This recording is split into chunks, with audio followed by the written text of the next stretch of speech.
오늘 제목이 뭐냐면 바른 신앙 고백과 잘못된 신앙 고백이라고 정해놨습니다. 신앙 고백이 그만큼 중요하기 때문에 그래요. 한 청년이 찾아왔습니다. 하는 말이, 목사님, 저는 매번 눈물로 회개합니다. 다시는 죄를 짓지 않으려고 다짐도 하고 분명히 하나님 예수님께서 용서하셨다는 사실도 믿습니다. 구원에 대한 확신도 저한테는 있습니다. 그런데 왜 반복합니까?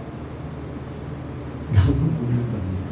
그러니까 이 청년 앞에 목사님이 아프리카의 뱀에 대해서 이야기를 합니다. 아프리카 뱀. 아프리카에는 새를 잡아먹는 뱀이 있대요. 뱀의 천적이 새거든요. 새. 하늘에서 막 날다가 뱀을 보고 쫙 쪼아가지고 올라가서 이렇게 매가 그렇게 잡아먹는데, 근데 이제 유독 이 뱀은 새를 잡아먹는데요.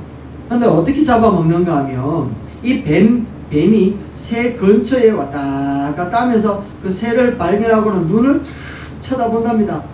눈을 쫙 쳐다본답니다. 제 눈을 보세요.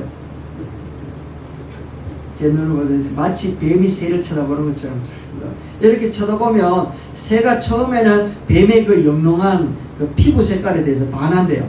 반해 있다가 또 눈을 딱 쳐다보면 눈으로부터는 뱀의 그 총기가 있잖아요. 그 영롱한 그 총기에 그만 호기심이 빠져가지고 가만히 쳐다본대요. 그러면 뱀이요, 입을 쫙 벌리고 확 잡아먹거든요. 우와, 무섭지 않습니까? 그러니까 이제 그 목사님이 청년한테 하는 말이 이런 말을 합니다. 형제님, 제가 하고 싶은 말은 죄를 바라보지 마세요. 앞따라합시다. 죄를 바라보지 마세요. 죄를 바라보지 마세요. 시선을 돌려서 하나님의 영광을 바라봐야 됩니다. 라고 얘기를 하는 거예요. 그러니까 이 청년은 계속 죄 짓지 않기 위해서 죄를 바라봤단 말이에요.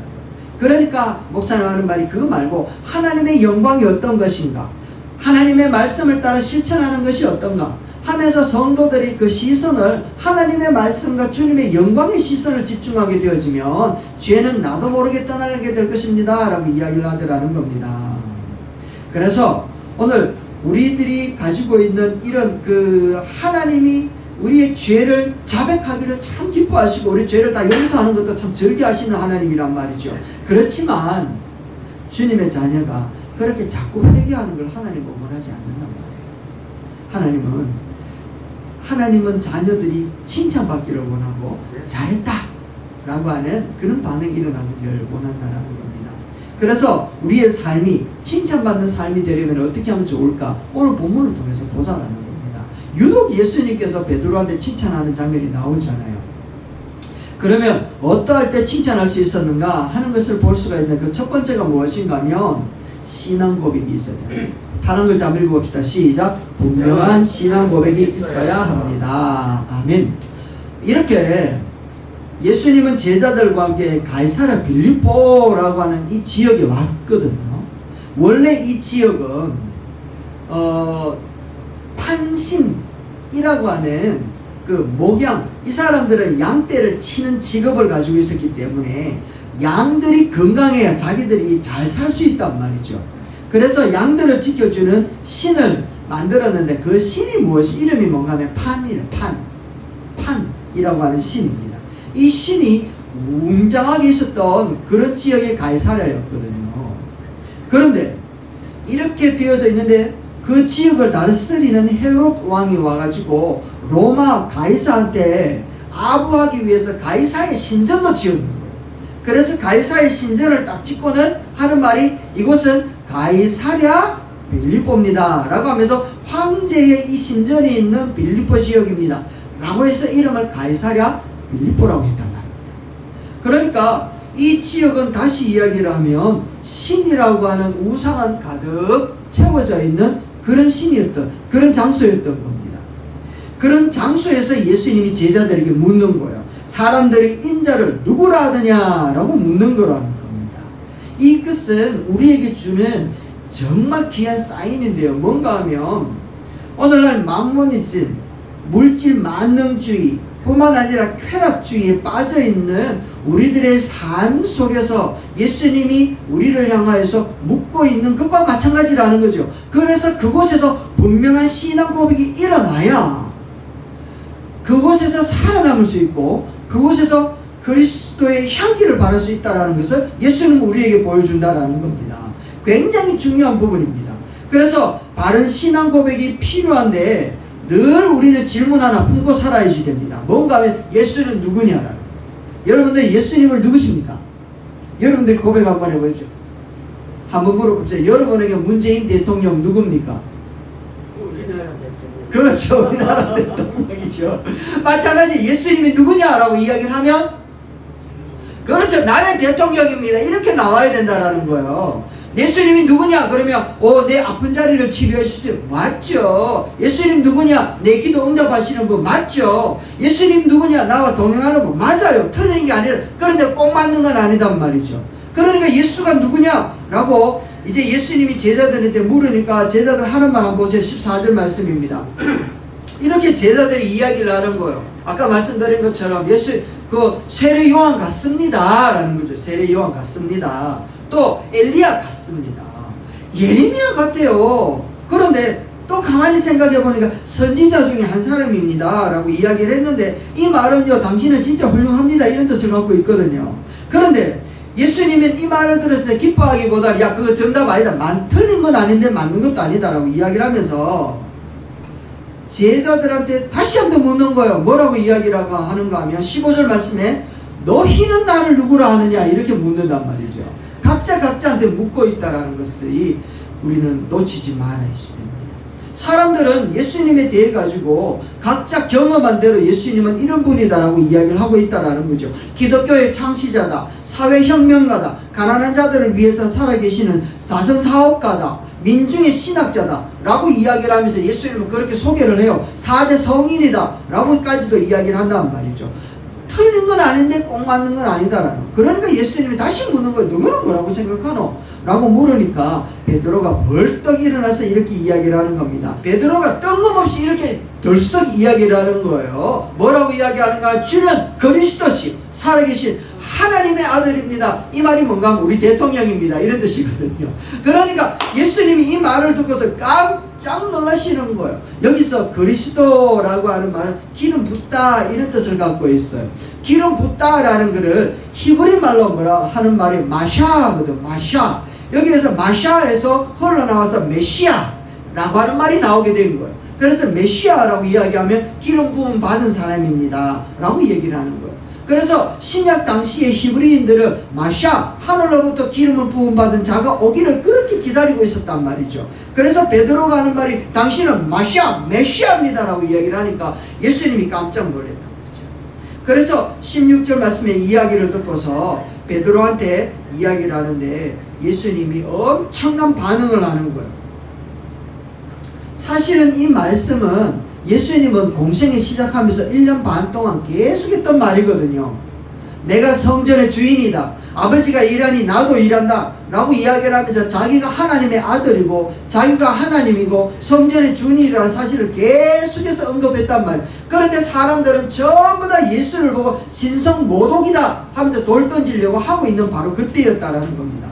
뿐만 아니라 주위에는 지금 우상이 팽배한 자리에 서 있어요. 그리고 로마라고 하는 그 통치 아래에 있으면서 그들은 하나같이 로마에다 빌붙어서 산단 말이죠. 권력에 빌붙고 재물에 빌붙고 사람의 인력에 빌붙어서 살아가는 그런 상황에 너희들 나를 누구라 하느냐 라고 물으니까 베드로가 뜬금없이 나와서 하는 말이 당신은 나의 대통령입니다. 나의 왕이십니다. 나의 메시아십니다 라고 이야기를 하니까 예수님께서 깜짝 놀라시는 거예요.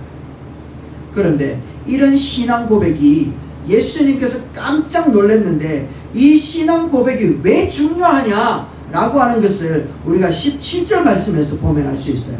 17절 말씀에 바요나 시몬아 네가 복이 있도다 라고 하는 말에 있거든요. 바요나 시몬아 네가 복이 있도다 라고 하는 이 복이 무엇인가 하면 특권, 미덕, 아름다움, 마카리오스라고 이야기하면서 이 복이라고 하는 복에는요 우리가 생각하는 모든 복이 다 포함되어져 있어요. 좋죠? 복주머니. 이 안에는 뭐가 들었는지는 모르지만 내가 필요할 때 꺼냈으면 딱 알맞은 것이 다 들어있는 것, 이게 복. 그러니까 예수님이 뭐라고 이야기하는가 하면 이 모든 것이 포함되어져 있는 복, 예수 바로 믿으면 신앙 고백 제대로 하면 이 모든 복이 니한테 있다라는 그거 니 어떻게 알았노? 라고 이야기하노. 그래서 서진이가 지금 방금 읽었던 것처럼 예수 제대로 믿으면 이 모든 것이 포함되어져 있는 복이 있다는 사실을 너 어떻게 알았는데? 우와, 그건 네가 안 것이 아니라 하늘에 계신 네 아버지께서 네게 알게 하신 것이다 라고 이야기를 하고 있다. 예수 바로 믿으면 이렇게 모든 것이 포함되어져 있는 복이 우리에게 있는 것인 줄로 믿습니다. 아멘. 교회 첫날부터, 교회 나온 첫날부터 사람에게 신앙 고백을 할 때 이런 복이 내게 생긴다는 사실을 안다면 여러분, 우리가 똑바로 신앙생활 안 할 수 있겠습니까? 바른 신앙생활 속에 감탄할 수 없는 정말 이런 복이 우리 가운데 있는 줄로 믿습니다. 그런데 잘못된 신앙 고백을 하면 어떻게 되느냐? 마태복음 25장에 나옵니다. 달란트 비유에 보면 한 달란트 받은 이 종이 주인을 향하여 잘못된 신앙 고백을 해요. 어떻게 하는가 하면, 주여, 당신은 굳은 사람이라 심지 않은 데서 거두고 해치지 않은 데서 모으는 줄을 내가 알았으므로 라고 이야기하는 거예요. 이 말이 뭔가 하면 이 종은 지금 주인이 자기에게 달란트, 한 달란트, 이건 종으로서 절대로 평생을 일해도 만질 수 없는 금액이 바로 한 달란트거든요. 그런데 이거를 받았는데 이것을 받아가지고 땅에 묻어버리고 그것을 사용하지 못하고 주인한테 그냥 당신한테 돌려드립니다 라고 이야기할 수밖에 없었던 이유가 무엇인가 하면 주인에 대한 신앙 고백이 잘못되어 있기 때문에 그래요. 주인을 어떻게 알았는가 하면 당신은 굳은 사람입니다 라고 얘기해요. 그래서 심지 않은 데서 거두고 해치지 않은 데서 모으는 줄을 내가 알아서 사기꾼입니다 이렇게 얘기하는 거예요. 심지 않은 데서 어떻게 거두노? 해치지 않은 데서 어떻게 모으냔 말이에요. 그러니까 하지 않은 것을 거두어 들으니까 이게 사기꾼이지. 주인에 대해 가지고 이렇게 오해하고 있는 거예요. 오해하고 있으니까 잘못된 신앙 고백을 하여 자신의 사명, 주인이 자기에게 달란트 맡겨준 것도 오해하게 되는 거예요. 그래서 이 주인이 와가지고 이 종 보고 뭐라고 이야기하는가 하면 게으르고 악한 종이다. 게으르고 악한 종. 이 종이 게으르고 악할 수밖에 없었던 이유는 신앙 고백을 잘못했기 때문에. 신앙 고백을 잘못했기 때문에. 신앙 고백 잘할 수 있는 저와 여러분 되시기를 주의 이름으로 축원합니다. 신앙 고백 제대로 하니까 예수님께서 너무너무 기뻐하면서 칭찬하는 거예요. 이야, 그 모든 복이 포함되어져 있는 복주머니와 같은 복이 너한테 있다 라고 얘기해요. 그 복 여러분들의 것이 되기를 주의 이름으로 축원합니다. 그렇다면 신앙 고백을 한 사람에게 주어지는 복의 특권이 어떤 것이 있는가? 18절 말씀이거든요. 엄부의 권세가 이기지 못한대. 그런데 엄부의 권세가 이기지 못하도록 어떻게 여겨주는 거예요? 이 반석이 위에 내 교회를 세우게. 신앙 고백 제대로 하고 신앙 고백이 제대로 되어진 그곳에 교회가 세워진다. 할렐루야. 이 교회가 세워진다 라고 하는 것은 결국 하나님이 임재한다 이런 뜻을 갖고 있거든요. 그러니까 이스라엘 백성들에게 시내산에서 하나님이 성막을 지어라 라고 이야기를 했거든요. 성막을 지어라고 했던 이유가 어디에 있는가 하면 내가 너희와 함께하고 있다는 증거다 라고 하는 말이에요. 그리고 그 성막에는 항상 불기둥과 구름기둥이 탁 떠 있으면서 이스라엘 백성들이 어디서든지 보면 그 구름과 불기둥을 보면 하나님이 함께하고 있다는 것을 좀 알라고 그렇게 표시로서 성막과 불기둥, 구름기둥으로 증거로 보여주시고, 물론 그것이 인도하는 대로 따라갈 때는 어떤 어려움들도 다 해결되어지는 하나님의 능력도 함께 있었잖아요. 할렐루야. 이렇게 하나님의 교회를 세우겠다라고 하는 것은 하나님이 임재하겠다, 하나님이 내가 통치하겠다, 하나님이 내가 어떤 어려움 가운데 있는 너희들이라도 구원해내겠다. 아멘 하면 참 좋을 것 같은데 너무 감탄을 해서 하나님이 임재하게 되어지면 엄부의 권세가 아무리 지배하여도 찾아오지 못할 줄로 믿습니다. 그곳에 누가 계시니까? 하나님이 계시니까. 그곳에 누가 계시니까? 우리 주님이 계시니까. 그래서 악한 것들이 한 길로 왔다고 7길로 떠나가는 역사가 그곳에 있는 줄로 믿습니다. 뾰족한 첨탑이 있는 십자가와 종이 달린 그런 건물, 웅장한 건물, 그게 교회가 아니란 말이에요. 신앙 고백하는 그곳에 주님께서 세우시는 교회, 그 교회가 우리의 것이 된 줄로 믿습니다.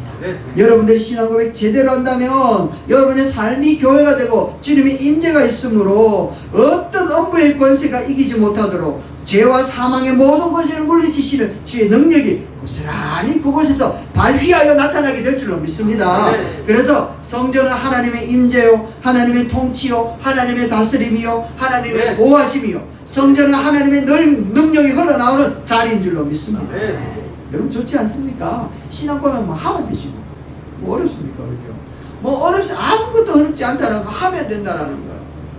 뭐 100만 원 가지고 오면 네 신앙생활하는 신앙 고백이 맞는 줄 내 인정해 줄게 이렇게 얘기 안 하잖아요. 그죠? 너 하루에 12번씩 팔굽혀펴기 100개씩 하고 와 이렇게 그래 하고 온다고 해서 신앙 고백 받아줄 이거 아니단 말이에요. 그냥 하면 돼. 하면 돼. 그리고 특권이 19절 말씀에 하나 더 있어요. 19절 말씀에 무엇을 준대요? 천국 열쇠. 열쇠가 하는 일이 뭐예요? 열쇠는 문을 잠그는 역할을 해요. 문을 여는 역할을 해요. 여는 역할을 한단 말이에요. 여는 역할. 천국 열쇠를 준대. 천국 문을 열어준대. 다시 한번 이야기를 하면 하나님의 나라의 비밀을 알게 하는 그 특권을 주어지는데 그 특권이 무엇인가 하면 천국 열쇠라는 거예요. 이 천국 열쇠는 잠겨져 있는 어떤 것들도 다 열리는 기능을 갖고 있단 말이죠. 그래서 이걸 누구에게 맡기는가 하면 신앙 고백 제대로 한 사람이에요. 옛날에는 이 열쇠를 뭐라고 이야기합니까? 쇠대라고 쇠대 들어보셨습니까? 쇠대라고 이야기를 해가지고 이거 광 열쇠만 있는 것이 아니라 뭐 오만 열쇠는 그게 묶음으로 다 있더라고요. 그죠? 이 쇠대는 아무한테 안 맡기잖아요. 누구한테 맡겨요?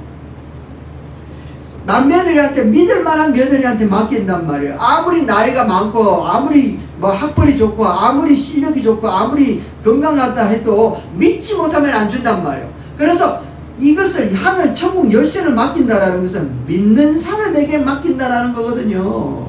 그러니까 오늘 우리 주님께서 신앙 고백 잘하는 사람을 향하여서는 뭐라고 이야기하는가 하면 내가 너 믿는다 얘기해요. 내가 네 믿어줄게 라고 얘기하는 거지. 천국 열쇠를 맡기는 이유가 뭔가 하면 믿는다라는 뜻이잖아요. 만약에 제가 문집사님을 안 믿는다면 문집사님한테 제가 차키를 맡기겠습니까? 어떻게 알고? 차 가지고 토끼일 줄 어떻게 알고? 맡긴다 하면 두 가지겠죠. 믿거나 차가 엉망이거나 둘 중에 하나겠죠. 그죠? 그것처럼 뭘 맡긴다라고 하는 것은 그만큼 믿는다라는 거죠. 기쁨이가 이제 운전면허 시험 치고 난 다음에 딱 따고 운전을 좀 하라고 줬더니 키를 딱 맡겼거든요. 맡길 때는 믿기 때문이라는 거. 내가 책임 다 질게 이런 뜻이잖아요. 그래서 혹시라도 대물사고 대인사고만 안 나면 책임은 내가 질 수 있다 이런 뜻을 갖고 다 맡겼거든요. 아니나 다를까 그날 바로 벽에다가 끌고 버리더라고요. 그래가지고 화는 일어났지만 화는 낼 수 없고 잘했다 다음에 일하지 말자 라고 이야기할 때 트라우마가 생긴 것 같아요. 코너 돌 때 굉장히 힘들어하더라고요. 마찬가지로 우리에게 이런 믿어주시고 천국 열쇠를 맡겼다라는 것은 내가 천국 열쇠 가지고 뭐 할 줄 어찌 알고 하는 일입니다. 이렇게 맡겨주셨다라는 것은 결국 믿겠다라는 것이고 그것을 가지고 잘못되어진 곳에 사용하여도 책임은 누가 진다라는 거예요? 하나님이 져주겠다라는 거죠. 할렐루야. 네. 이게 우리에게 특권이라는 그래서 뭐요? 믿고 맡겨주시고 책임져 주신다 이런 뜻을 갖고 있거든요. 누구에게? 바른 신앙 고백하는 그래서 우리 주님이 오늘 우리를 하나님의 나라로 견인하여 가는데 천국으로 영생하도록 저곳에 견인하여 가는데 성령님께서 항상 우리의 필요를 공급하시고 구하고 두들기고 찾아라 그냥 내가 주고 보여주고 배로 줄게 하늘을 날아가는 새를 한 봐라 들에 피어난 꽃을 한 봐라 그것도 먹고 마시고 살려내는데 너희들에게 더 안 주겠느냐라고 이야기하면서 하나님이 그렇게 책임져 주시고 하나님께서 보호해 주신다라고 얘기를 하고 있다. 서툴지만 믿고 맡겨주시는 특권 여러분 신앙 고백에 있다라는 겁니다.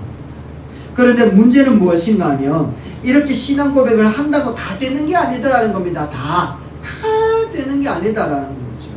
그래서 이 신앙 고백 다음에는 분명히 따라와야 되는 삶이 있어요. 그게 무엇인가 하면 21절 말씀입니다.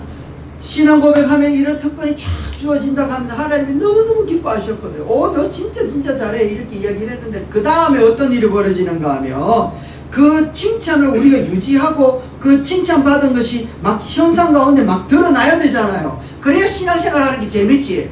안 그러면 뭐 재밌겠습니까? 재밌단 말이죠. 그렇게 하기 위해서 어떻게 해야 되는가 하면 21절 말씀에 비밀이 있다라는 겁니다.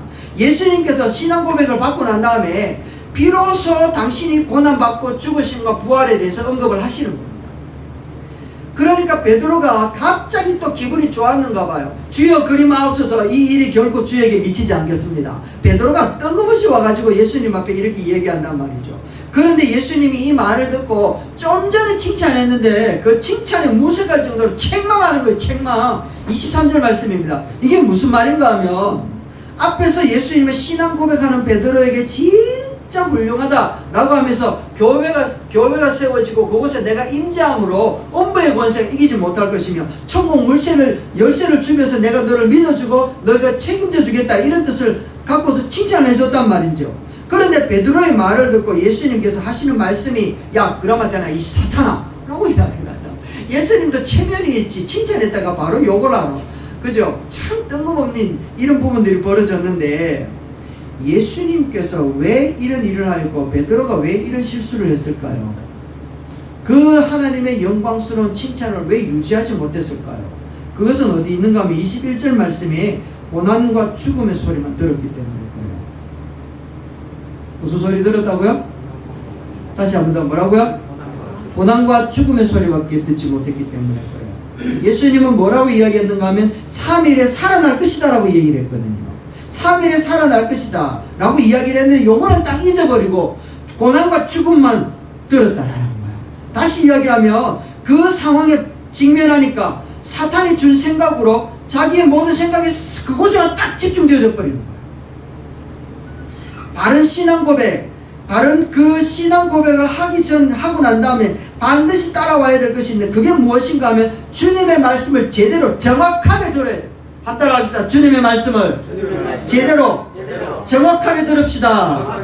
자기가 듣고 싶은 것만 듣고 그것만 전하는 거예요. 자기가 경험되어진 것만 전하는 거예요. 베드로는 예수님이 다시 살아날 것까지 다 들어야 되는데 앞에 것만 딱 들어가지고는요, 예수님 앞에 그러지 마십시오 라고 이야기하면서 사탄의 추궁에 그대로 또 따라가 버리는 결과가 나타나 버려요. 아담과 하와가 왜 죄를 지었습니까? 하나님의 말씀에 대해서 흔들려 버리니까 사단이 와가지고 이야기하는데 그게 확 유혹에 넘어가 버린 거예요. 그래서 하나님의 말씀을 제대로 들어요. 할렐루야. 네. 제대로 주의 말씀을 들을 수 있게 되길 주님 축원합니다. 네. 그래서 우리 창세기에서 구약까지 신약 쫙 읽을 때에 하나의 맥을 가지고 읽을 줄 아는 그런 안목이 우리 성도들에게 있어야지 돼요. 한글만 알면 성경을 왜 못 읽겠노? 그런데 중요한 건 성경에 대해서 이야기하고 구원에 대해서 이야기해보세요 라고 이야기하면 우리는 5분 이상 얘기하지 못합니다. 그런데 어제 우리가 보았던 광남이 나오는 그 드라마 있잖아요. 아무 생각에 드라마 제목이 생각이 안 나. 그 드라마 이야기하려 하면 우리는 다 밤 새 때까지 이야기한단 말이죠. 왜요? 너무 인상 깊고 내한테 감동이 되기 때문에. 근데 성경은 5분도 얘기하지 못해요. 여러분, 우리는 깨우치지 않습니다.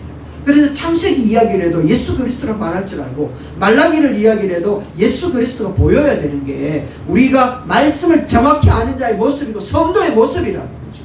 두 번째는 뭔가 하면 어떻게 살아야 되는가 하면 자기를 부인하고 예수님을 쫓아야 됩니다. 24절 말씀이죠. 여기서 이야기하는 건 자기 부인하고 자기 십자가를 지는 거. 이게 무엇인가 하면 헌신을 이야기하는 거예요. 헌신을 각오해야 됩니다. 헌신. 중국 허드슨 테일러라고 하는 분에게 한 청년이 찾아왔어요.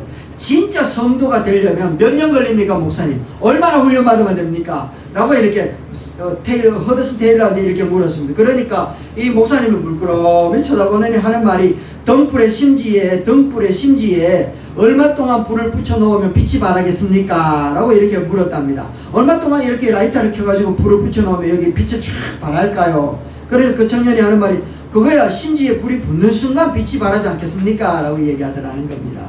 그러니까 청년의 손을 탁 잡고 하는 말이 하나님께 내가 헌신되어지는 순간 새로운 삶의 빛이 내 삶 속에서 타오를 것입니다. 라고 얘기합니다. 헌신되어지는 순간 빛이 발할 겁니다. 하나님 앞에, 예수님 앞에 그렇게 칭찬받았고 칭찬받은 것을 유지하기 위해서는 베드로가 이야기했던 것처럼 사람의 일을 생각하랴 하나님의 일을 생각하랴. 하나님의 일을 생각하지 않고 사람의 일을 생각한 것은 말씀을 제대로 듣지 못하니까 그렇게 흘러가 버리게 되는 거예요.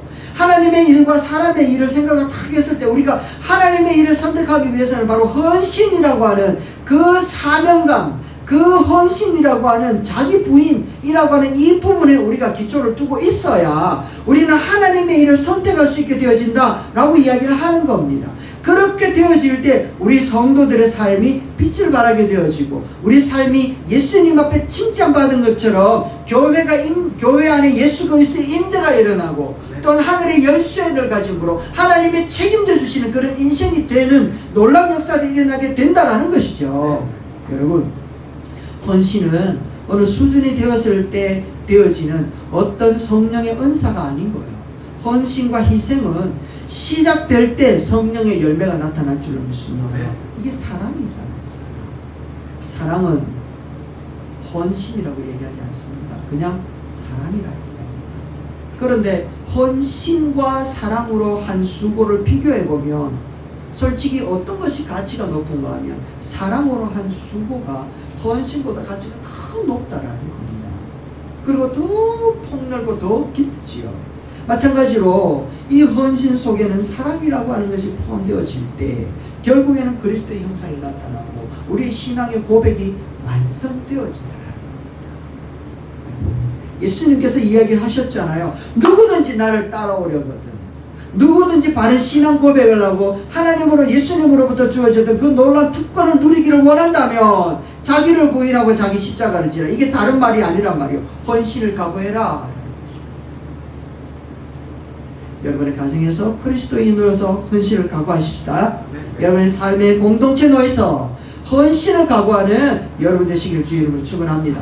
교회 내에서도 헌신을 각오하는 크리스찬이 되고 신앙 고백인이 될 때 우리 주님이 기뻐하시며 바요라 시모나 니게 복이 있도다 라고 했던 그 칭찬이 오늘 우리에게도 고스란히 넘어와서 성지교회여 참으로 복이 있도다. 이 모든 복들을 알게 하시는 분은 여호와 하나님이신데 그분이 너희와 함께 하신다 라고 하는 놀라운 축복의 메시지가 우리 삶 가운데 가득 넘쳐나는 그런 한 주가 되기를 주의 이름으로 축원합니다. 기도하겠습니다.